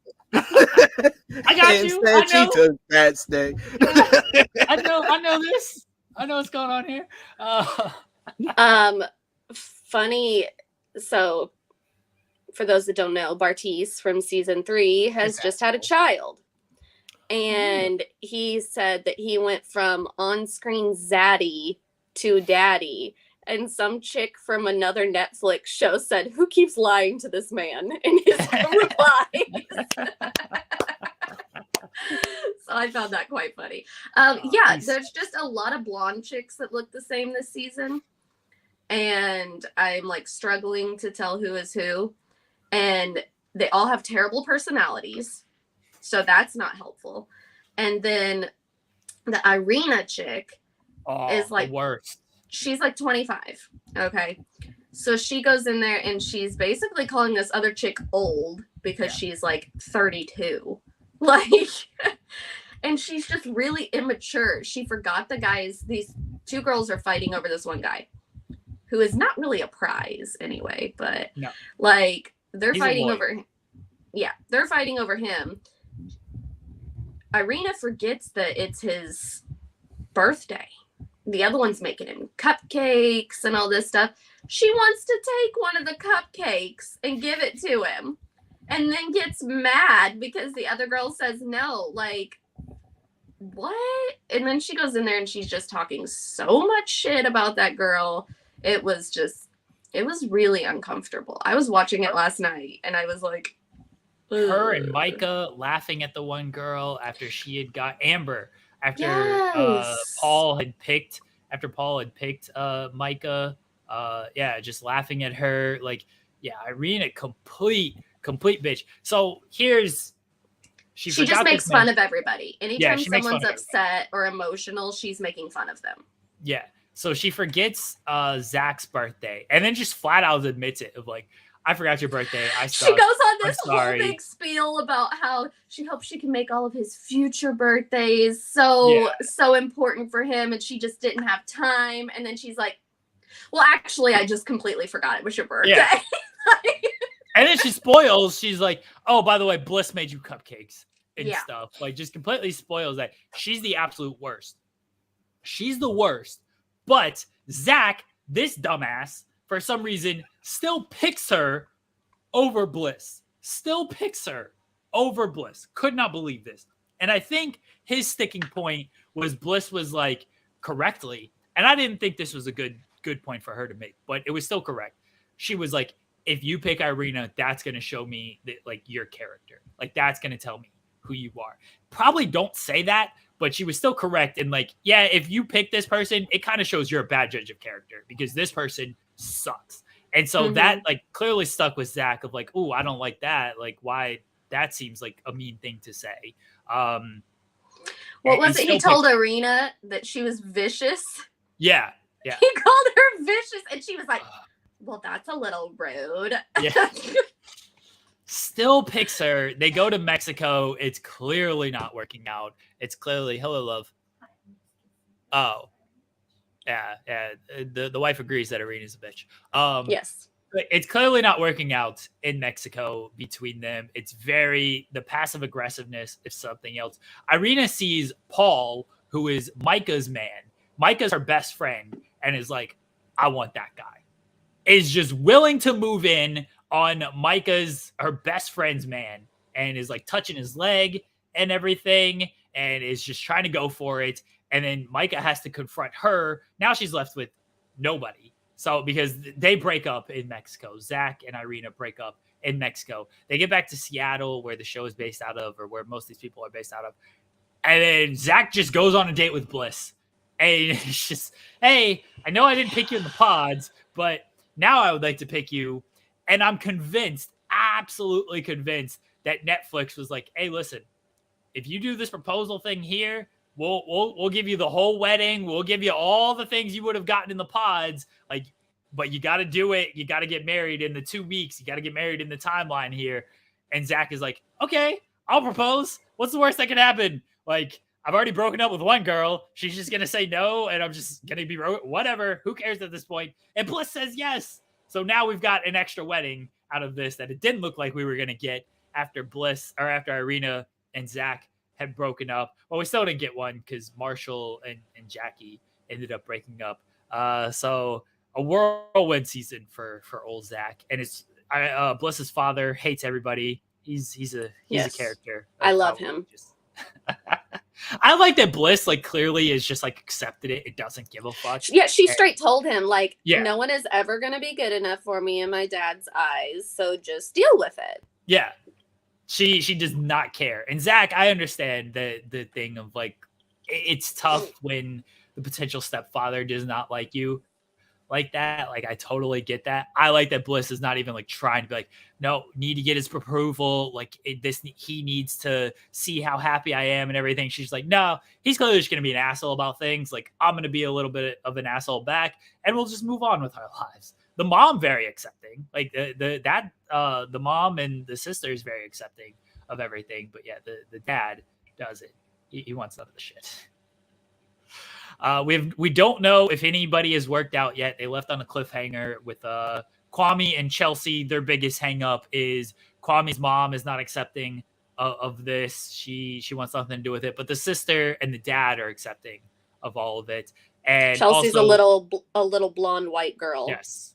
So that would probably be part of the problem. Yes, she wants. She was also very nice Ghana woman. Yeah. Yes. The mom wants a nice Ghana woman for her son. They left on a cliffhanger, so that's the big holdup for them. The other holdup is like Kwame moving. He doesn't want to like fully move. He buried SP3. This man buried Seattle. He's like, Seattle, you're overrated. You too many prices. Here's the comparison he made, SP3. This made me think of you in our basketball band. He's like, Seattle, you think you're Michael Jordan, or you think you're Lamar Odom with Michael Jordan prices. He said you're a Lamar Odom with Michael Jordan prices. That's awesome. That's awesome. amazing, honestly. That is amazing.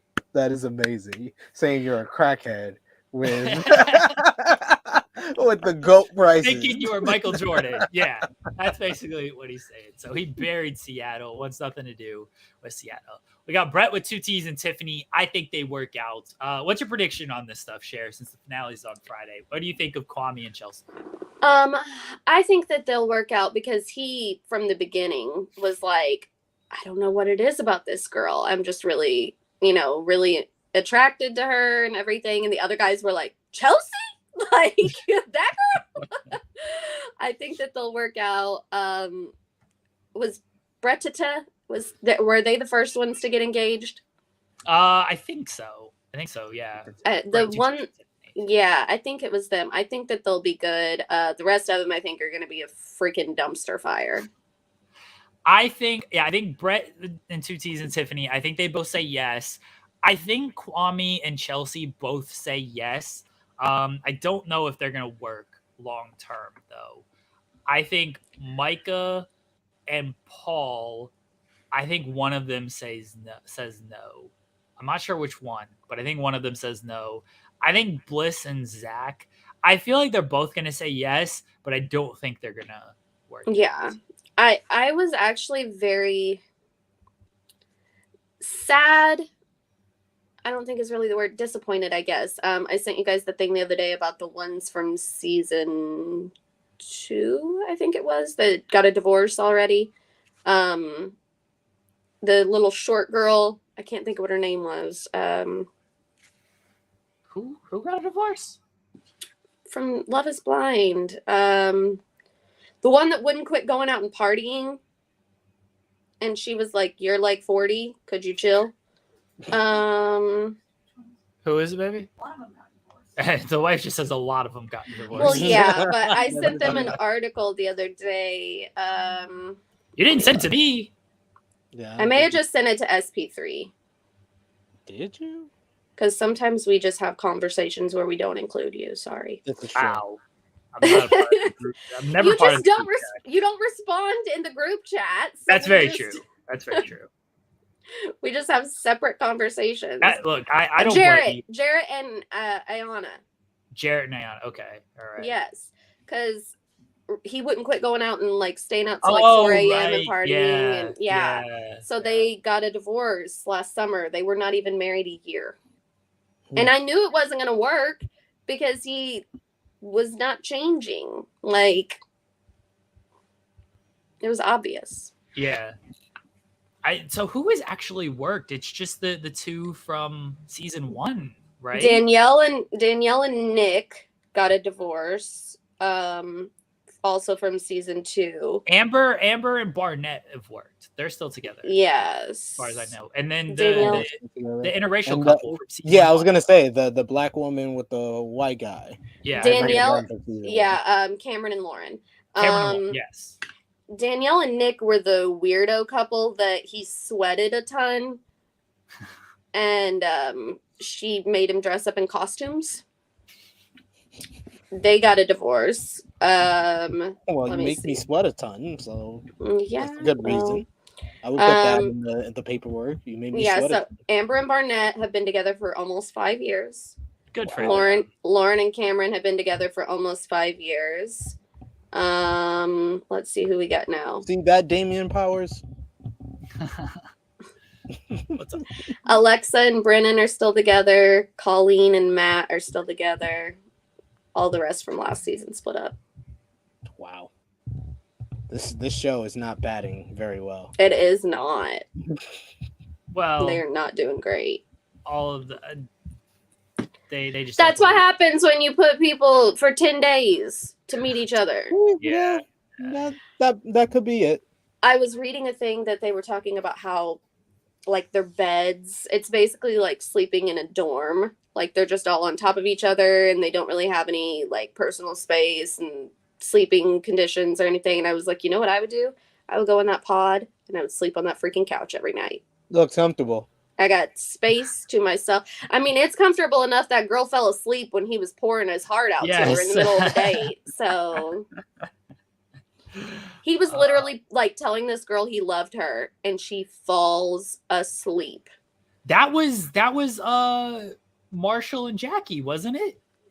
I think so. I think that was that should No, it wasn't. It was Tiffany and Brett. Bretita. Oh, okay. It was Brett and Tuti. Yeah, the wife just yelled. Okay. Yeah, right. Tiffany and Bretita. Right. Sorry. And then he still proposed to her, so well, whatever. Maybe it works out. Hey, yeah. Work for him. All right. Hey, everybody. how is my challenge roster doing? I think you're doing a lot better than me. Oh no, we both lost our first round pick.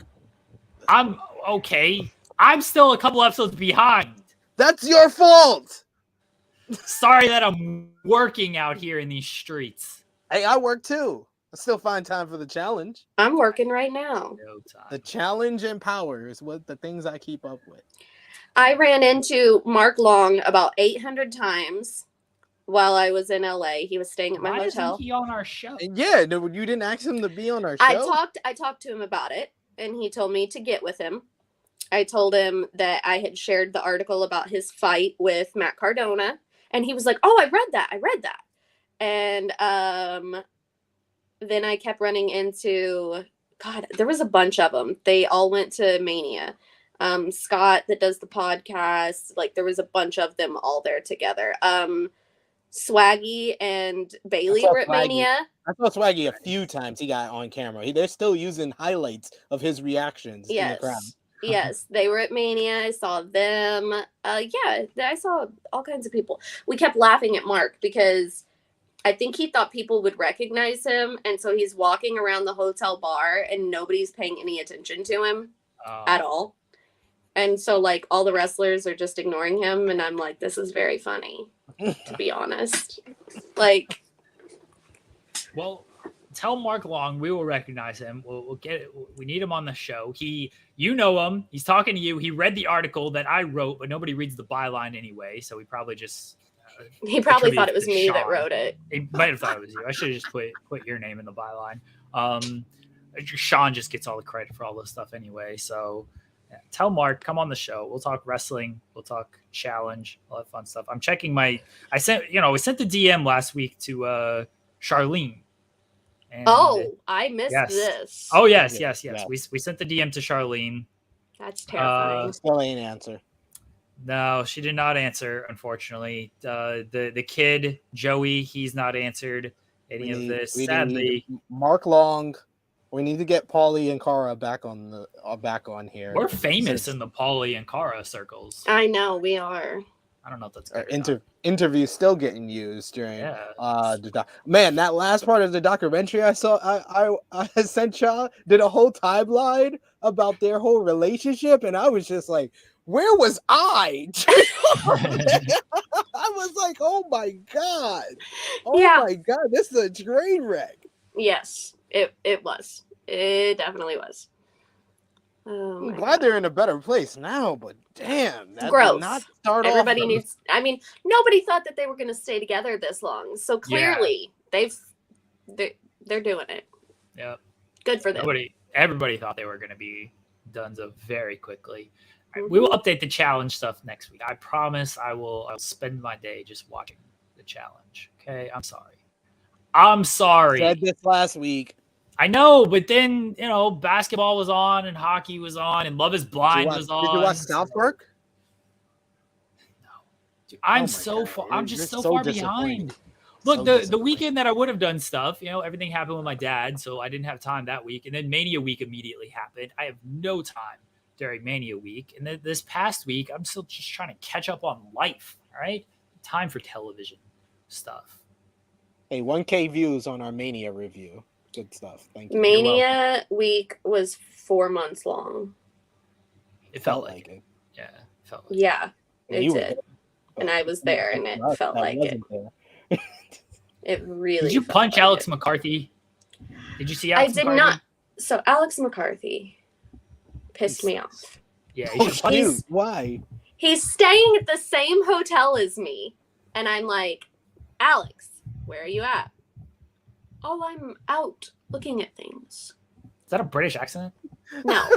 I'm like. You heard it, right, SP3? Yes. You heard it. I'm like, bitch, what are you looking at? It's LA. All you can see is smog and cars. Like, go back to the hotel. I did not see him until Sunday. The last day I was there. I did not see him until the first day I was there. I come downstairs and run into Louis Dangor in the freaking lobby, and I don't see Alex until the last day. Yeah, but Alex didn't even tell me if he saw him. You should have punched him. And actually, I didn't see him. He came up behind me because he saw me and he was like, hey. And I was like, oh, yeah, I'm easy to spot with the hair and everything. But I had him. I saw Shaq. Shaq was there. So I saw Shaq. I saw him. All kinds of people. Like a couple of media people that I had met. Survivor Series in New York. When we were all out in New York. Yeah, just a bunch of different people. Alex found it very funny that so many people know me because there was like 4 or 5 media people standing over here and I'm over here talking to them and people would walk by and be like, hey, and say hi to me. And he's like, how does all these people You're more know popular you? than all these people. You're much more well known. Shaq said the same thing. Yeah. Alex, Queen of the Ring Alex said that they were doing something.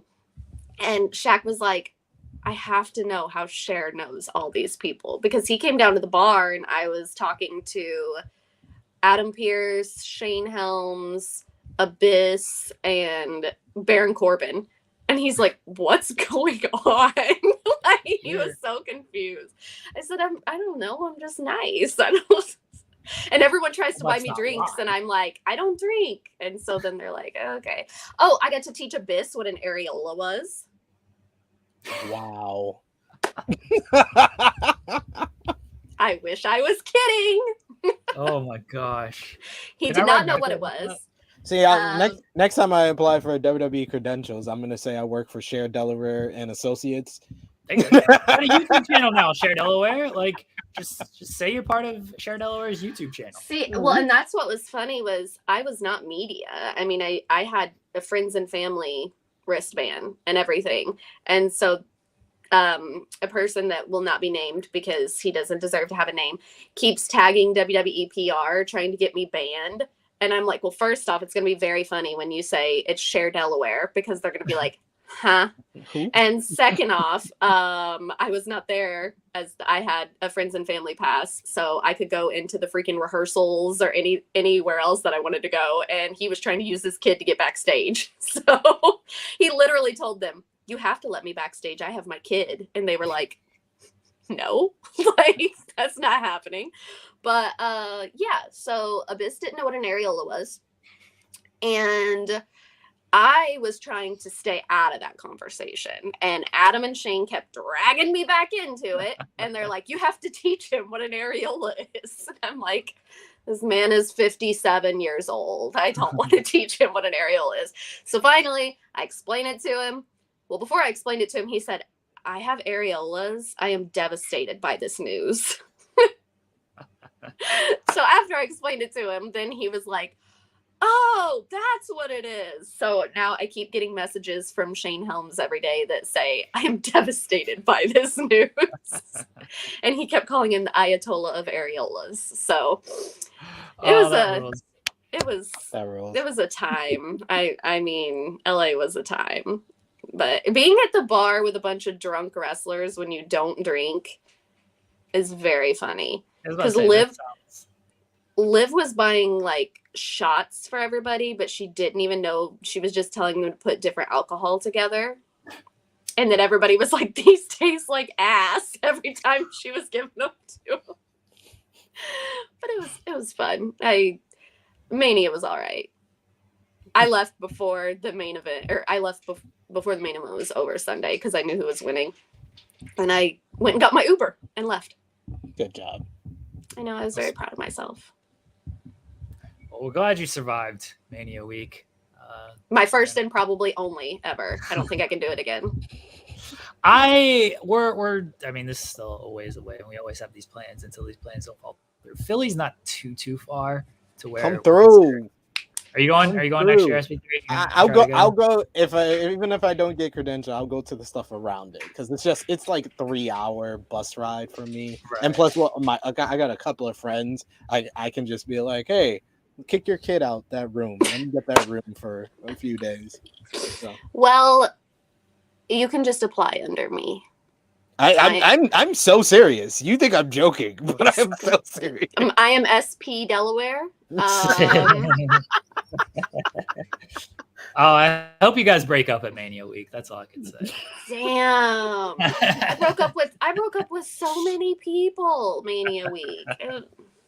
Sad. I had people wanting to take pictures with me just so that they would say that they broke up. So I'm like, I don't know why this is a trend, but look at this. Trey Jones, like FMC meetup in Philadelphia. FMC meet and greet. We're gonna apply for WrestleCon and have a table. I guarantee you people would come to meet me. Yes, I guarantee you. Oh yeah, okay, yeah. Cher Delaware's there. They weren't good. Yes, we'll Cher have Delaware and FMC.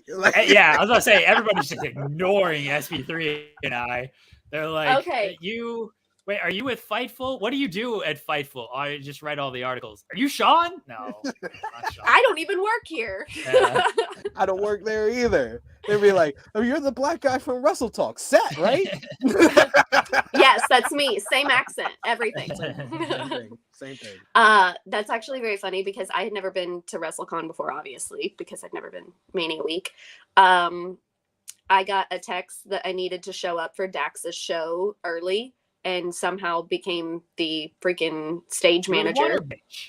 No, I was the stage manager. Oh, I thought you were his show. Water bitch. I was going to be, and they sent me backstage, and I had to tell all these grown-ass adults when they needed to go on stage, like, hey, they just said your name. It's time to go on stage now. Couldn't get, what the hell's his name? I always call him Dilly. Sean Spears to listen. So he went on stage with a bag of chips. I was like, yes, not my problem. He just walked up there. He's like, who are we burying? Yes. He got a text from Cassie right before he went out that said, we miss you. We love you. Don't get fired.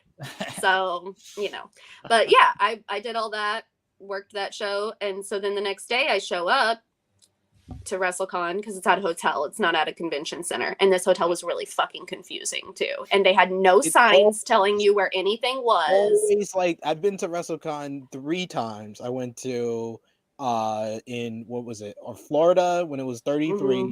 Went to New Orleans in 34 and New York in 35. And it's always very confusing. The worst was New Orleans. I think that I'm gonna contact them and help them, like, they don't even have to pay me. I just want to help them make it more organized because I can get them a booking because I talked to Dutch Mantel, even though with his Twitter account, I don't know how many people want to see him, but I can get them Dutch Mantel. Well, they had me stressed out because they didn't have signs. They're like, it's in this ballroom, but there's no sign anywhere telling you what ballroom is where. And at one point I had to go up an escalator, down an escalator, up another escalator, and then down some stairs. And I'm like, I don't know what I'm doing. And there were people that didn't even know where some of the rooms were. So I just walk in Saturday and I'm like, where is FTR? And they're like, down there. I just go in. I ain't got to pass. I just went in. I own the place. I just went in, went down there, talked to Dax and Cash for like an hour and a half. And then I was like, all right, I'm out. It left. Like, so I mean, basically, if they would respond to their email, because Sean also emailed them a dozen times trying to get a media pass and they never responded to him. And I'm like, this is a well-run organization. Their email, wrestlecon@gmail.com. WrestleCade is ran much smoother. Oh, WrestleCade every time. So much smoother. Every time we've gone, it's been a very smooth and experience. I assume just because Cass knows everybody there and he can do what he wants there. I'm gonna have to make WrestleCade this year. I missed last year because COVID kicked my ass, but this year. Brian Danielson is the headliner this year. Yeah, that's why I'm gonna be there. I'm gonna pitch my podcast to him in person, and then he's gonna be like, "What the fuck are you talking about?" I'm gonna interview him just about white t-shirts and be like, so do you have a favorite white t-shirt? Don't steal my podcast material, Cher Delaware. What's your podcast? I have a whole pitch for this. Hold on, let me find my pitch. I'm interviewing him for Strong Style that you make money off of and I don't. There you go. Oh, man, I don't make money off of any of this stuff. Are you kidding me? See any of this? I pay our contributors. An interview about who he loves. I love this man. one of the WWE social media guys was like, "You work for Sean Ross Sapp, right?" And I was like, "No, I do not." And he was like, "A bunch of people were throwing a fit after the show, and they were like, was Cody supposed to win?" And he said, and I was telling him, "Pay $5 to Sean Ross Sapp, and he'll tell you." My podcast, Brian Danielson, Cher Delaware. So when you see him, you can pitch this. We're gonna do a segment about a match Brian likes because he apparently likes wrestling. We're gonna do a word of the day where we spell it, we define it. Brian uses it in a sentence. We're gonna do a book club because he loves to read. Do one wrestler, one word, just gives a one-word answer on this wrestler. Drew Gulak, pancreas, or something like that. Yes. And then just Brian's thoughts on just a random topic. We're just gonna pick a random topic. Don't know what it's gonna be, and Brian's just gonna go. So the word of the day is very funny because on the Bella podcast, he did like Bella brains, and he was always just like, he was like, "I'm married to a fucking idiot" every week. Like they never knew what anything was, and you could tell he was so disappointed. He's like, read a fucking book. Like it's the best thing ever. He would get so upset. I'm going to retweet my podcast pitch because I believe it's the greatest idea ever. I believe it's the greatest idea. He's tagged in it. He doesn't run his own social media though, so I already know that. It's the greatest thing ever. Like and John at some point, Cena I'm gonna make and this The happen. Undertaker. I bet that they're gonna have the Garcia twins at WrestleCade 2 now. Yeah, most likely. With him being there. That's a big chunk of change for those two. Yes. I bet it's more for him. I don't know. I'd pay more for him. Well, I mean, yeah, but But the that casuals out yeah. here in these streets. But you've been to WrestleCade. That's not a ton of casuals. No, it's not. That's why I don't know if it's like worth it to bring the Garcia. you can look, but you can't touch. I mean, they'll be popular, but I feel like they're going to cost some big money. That's fair. I don't know. I am wearing my RJ City shirt. I have to write an article. It is a Mad Lib. look at that. RJ City's great. I sent him a picture of it earlier, and I said, "This is one of my favorite wrestling shirts," and he said, "It is one of my best wrestling shirts because it has nothing to do with me." RJ City. Did you listen to the podcast where RJ talked about me that I tweeted about? Is this? I've listened to RJ City on what's the name of this podcast? Hold on, I'll tell you. And I'm writing an article about it. Probably go up tomorrow. The Best Show, was he on? Is that it? I don't know. Well, I'm telling you what podcast I listened to. It was a girl. It was a girl that was the host. Oh, then no. Oh, was that Allison Rosen is your new best friend? Yeah, I haven't listened to that one. I do like that podcast. Yeah, he's talking about me on there. He talks about meeting up with a fan at the hotel lobby, and then he corrects himself after, and he's like, "I shouldn't have called her a fan. Like, I mean, I know her and everything," because me and RJ are like 30 minutes into a conversation, and he goes, "This isn't a sex thing, is it?" And I'm like, "No." So now every time he messages me, he says, "This isn't a sex thing, is it?" And I'm like, "No, I don't need your girlfriend to beat my ass. So it's not a sex thing." And I told him, I said, "I actually felt like I offended you because I was immediately like, no, like, that's not what it is." And he was like, "I thought I offended you." So on this podcast, they're like, "Well, whether it was or not, she was going to say no." And I'm like, I feel like I'm getting buried on this podcast right now. They talked about it for like 30 minutes. So That's awesome. Yeah. So when you listen to it, you'll know that the story is about old Cher Delaware. I will know who they're sub shooting here with this conversation. RJ was like, "You didn't have to share this with everyone." And I was like, "You shared it on a fucking podcast." Like, what was I supposed? And he told me before the podcast went out, like, I may have accidentally told that story on a podcast. All right, everybody. I don't know how we can top that in Abyss not knowing what an aerial is. So let's wrap up. Cher Delaware, plug whatever you would like to plug. Cher Delaware, founder of Being a Hater. You can catch me on the Twitter at Cher Delaware. And check out my YouTube that has been rebranded. If you go to Twitter, the link is my pinned tweet. My first Mary-Kate and Ashley video is going to be coming out this week. Let's go. And I'm recording Strong Style for Mania with Joel. Last week was my kid's spring break, and his kid was home because of the holiday. So we are recording this week, and hopefully it gets put up in a timely manner. I will make that relevant. Oh, it's 2 weeks late. What do you want me to do here? I'll post it. I'll post it immediately. I mean, just saying. But yeah, that's about it. Just whatever.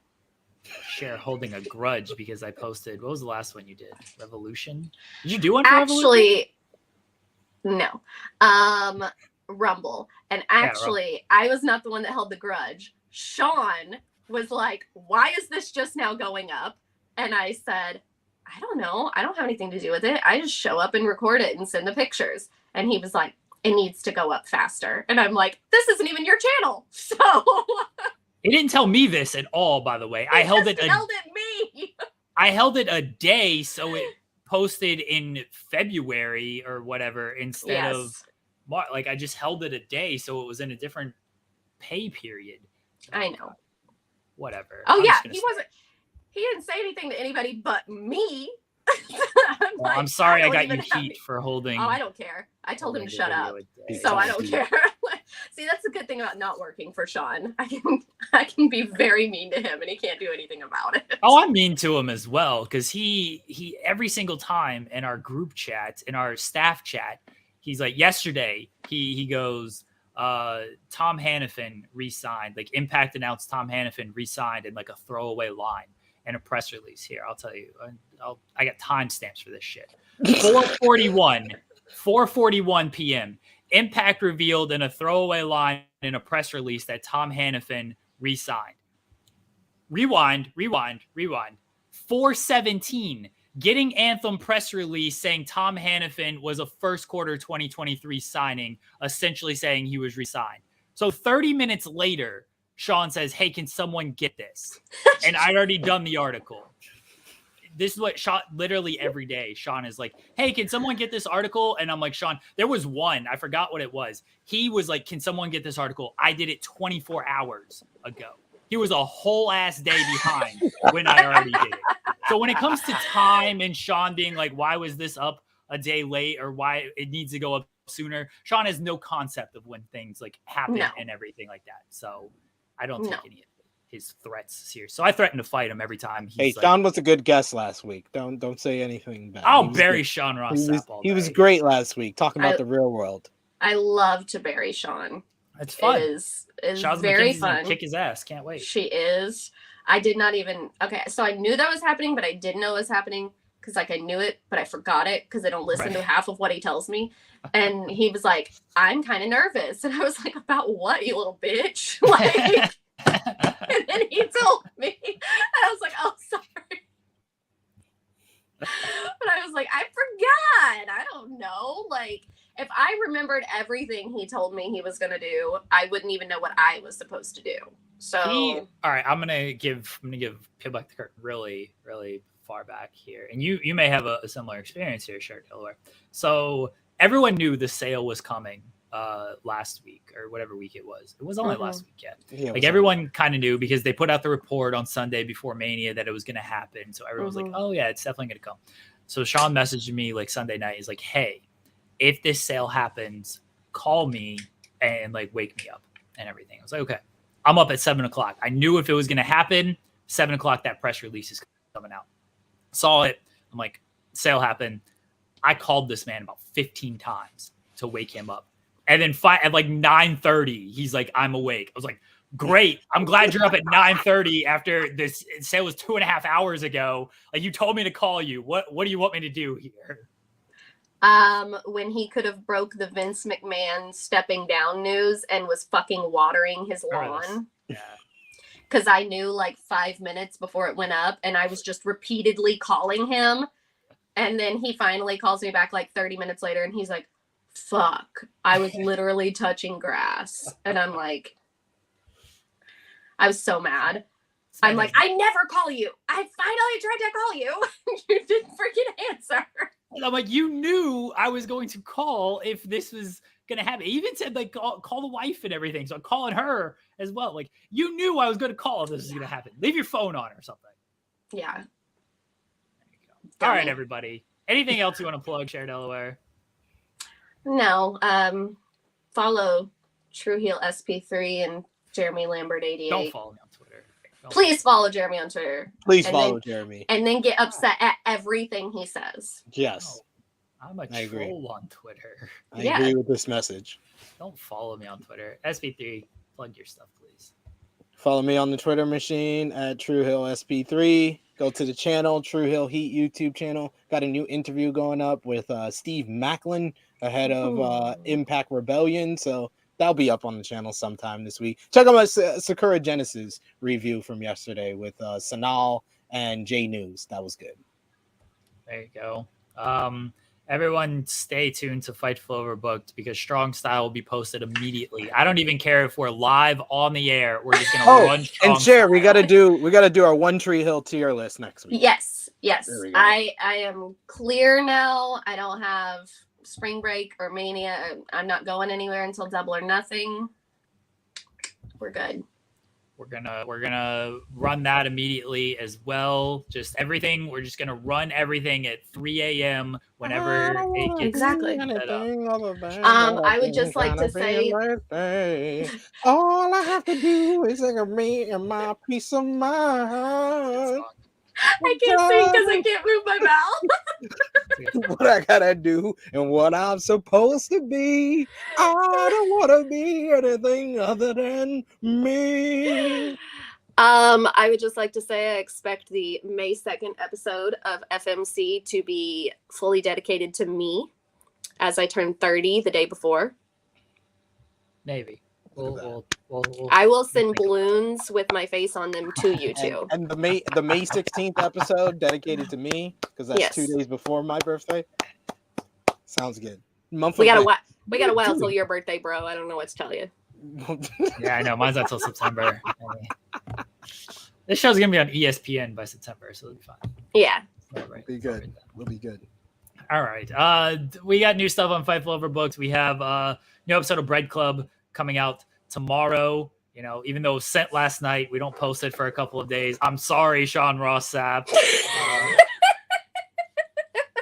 He is awake right now because he did just respond to me. So is he watching the show as we bury Probably him not. and his lack of concept? Should be watching the show. He was I don't think he was actually watching last week, but he jumped on last week to just.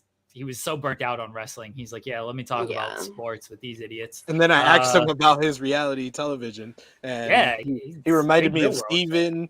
Yeah, Steven slapping the chick on Seattle and New Orleans. And then I popped him because I told him about New Orleans did the Homecoming on Paramount Plus. So hopefully he watches that. He can come back and talk about it. Yeah, we got Mrs. Sean to start watching the challenge, and so she just binges the challenge all the time, and it's so funny because she'll text me and be like, I hate this person, and then 2 seasons later she's like, oh my god, they're the best. And I'm like, we need the that emotions of the challenge. What else do we have? We have Tag Talk. Everybody watch Tag Talk. Haley and Kylie Mondays at 3 p.m. Eastern. Yeah, we have to like remove Cher Delaware. There we go. Now people can see the plugs there for the Tag Talk. Shout out to them for the background that we steal every single week. Newsworthy on Saturdays, Coexisting with Rob and Maggie. Fridays at 3 p.m. There might be something else that's happening next week, but I don't want to mention anything until I'm gonna make an amazing FMC background now that I've figured out how to make things. The bit is. Did you see the amazing thing that I made for mine? It is good. It is good. Look how angry she is. I am so angry. I have no life, and I am. You need a man, Cher Delaware. We're trying. It's not going so well, unfortunately. No, thank you. Love Island, UK, next summer series. Turn her to Spain for the summer. I got hit on twice within like 10 minutes in LA. I was down on the floor seeing my friend, and they weren't letting people in. So I asked my friend that works at WWE, and she's like, yeah, she's coming through. So I went through, and then I gave Kaiten my floor ticket, even though they'd already let me in with my floor ticket. So apparently anybody can just use floor tickets over and over. But so I went to walk off, and this guy was like, did I see you at WrestleCon earlier? And I was like, maybe, I don't know, because I changed clothes and everything. And he was like, I know it was you because you're the most gorgeous woman I've ever seen in my life. And I was like, oh, okay. I don't take compliments well. And then he was like, what's your Instagram so I can follow you? And I was like, oh, I don't have one. It's like a stalk you, it sounds like. What the hell? So then he keeps like grabbing my arms right here because I'm trying to walk off. And he's like, I really want to take you on a date while you're in town. Where are you staying? And I was like, downtown. And he's like, I would love to take you out. And then he like puts his hand on my waist. And I'm like, I'm in heels. I'm in heels and a dress. And I'm like, I'm out. So I'm trying to get away from him. And he's like trying to follow me. And they wouldn't let him through, whatever. So I go upstairs. First off, most confusing venue I've ever been in my life. That place makes no sense. You're inside and then you're outside and then you have to walk all the way outside, go up an escalator. It's really confusing. I get up. I go. So I was with Jim and Ika at the show. We sat together at night one. I go past the section where we were supposed to be and I'm like, fuck, I don't want to walk all the way back around. So I asked this guy if I can just walk through this little area. And he's like, no, you have to have a pass to get through here. And I'm like, my seat is literally right over there. And he's like, no, you have to go through, but you have the most beautiful eyes I've ever seen. And I was like, thanks. And he said, are you single? Now, you know, I'm sick of men if I claim I'm married. And I was like, no, I'm married. And he goes, I like guys too. This man was just very thirsty. I think that's the best way to end this show. I just walked off. I just walked. And this is why I don't date. Why is Cher Delaware? I know you have a ring on your ring finger. Is that the purpose, to try to ward off? So these are actually my boys' birthstones. That's okay. September and December. They're both blue. Okay. But it's not. When I got them, it was just because I was so used to wearing a ring on that finger. So when I didn't have one on there, it felt really weird because I'd had one on there for like 7 years. But then I just kept wearing it on there. And that was the first time I've ever told anyone I'm married. So you know that I am so fucking sick of men if I'm telling them that I'm married. You know how I feel about marriage anyway. So like good for everyone else in their marriage, not for me. So I'm like, no, I'm married.